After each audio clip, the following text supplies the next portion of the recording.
It's a crazy time that we're in, and I've been sitting here trying to figure out the words to really explain everything that I'm going through and things that I see online, and I'm sure you see them as well. Left, right, yes, no, believe in this, I can't believe you believe in that. We are just being pulled every single day that we are online. And sometimes that's friends and family, and sometimes you may see something that a friend posts or a family member posts and you totally disagree. So how do you forgive that individual after that? Is it possible for forgiveness and politics to kind of come together? A lot of us have a very, I would say, kind of moral perspective on forgiveness. It's kind of something we would lump into ethics or morality or religion, or we think of it as kind of this moral activity. To give forgiveness, we must have some sort of understanding the mental state people are currently in. What emotions are you seeing that's really playing out across America right now? Yeah, I mean, fear and anxiety, big ones, anger, frustration, other really big ones. Anxiety and anger are kind of the ones that are closest to the surface. But I think if you kind of look beneath and when people kind of slow down, there's often a lot of sadness and grief going on. There's a lot of loss. From the loss of family members to the loss of jobs and financial hits, millions of Americans have lost their identity, who we are and what we stand for as individuals. We tend to spend more time online than learning and discovering ourselves. Be kind of thoughtful about your relationship with stressful stimuli. In some ways, we live in kind of a golden age where we have access to tons and tons and tons of information. We hear about everything. I mean, everything, every sort of negative, depressing thing going on is there's going to be a news story about it. So typically what comes first, facts or feelings? Post pops up on your Facebook feed. Our experience is like we feel angry, right? Or we feel anxious or we feel sad. What actually in reality though, and this is a very quick process. I mean, it's like blink of the eye, right? What comes between those two things, between an event and how you feel, there's always some sort of thinking that comes in between those two things.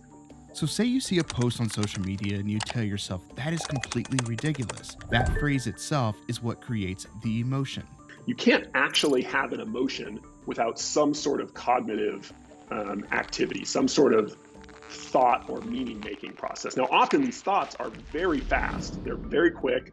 They can be very habitual and automatic, so much so that we often don't even realize them, is to become more aware of, well, what's the thought process going on in between what happens and how I feel? And really ask yourself, like, how much of this is helpful and good for me and how much of it is kind of excessive?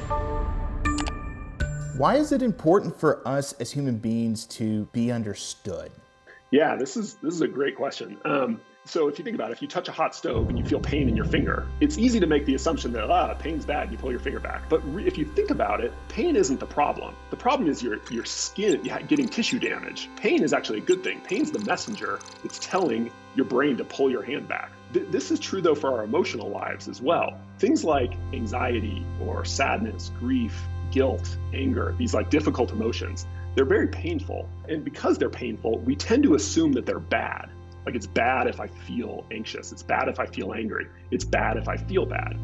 And therefore, I'm bad if I start feeling all this bad stuff too much. The reason feeling understood is so important is because it helps remind us that just because I feel bad doesn't mean I am bad. We are hurt, lost, confused, worried. Our emotions are all over the place, and that is okay. When we are misunderstood, it is natural to be defensive to protect what we believe in. Whether it's your religious beliefs or your moral values, acceptance and forgiveness are challenging.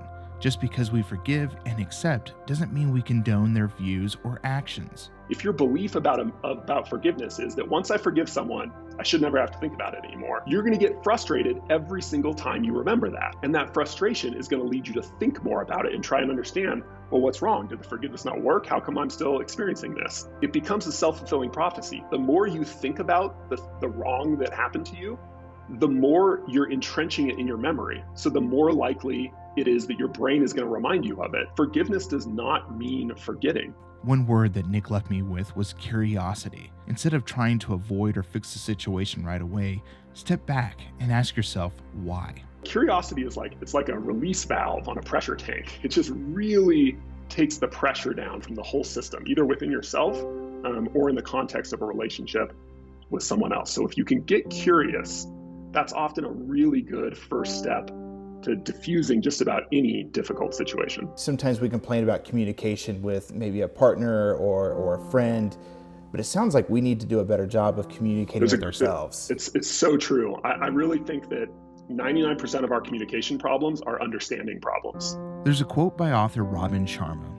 Forgiveness isn't approving what happened, it's choosing to rise above it. People will say and do things you disagree with, but consider forgiveness as the bridge between your differences. Forgiving is for you, not them.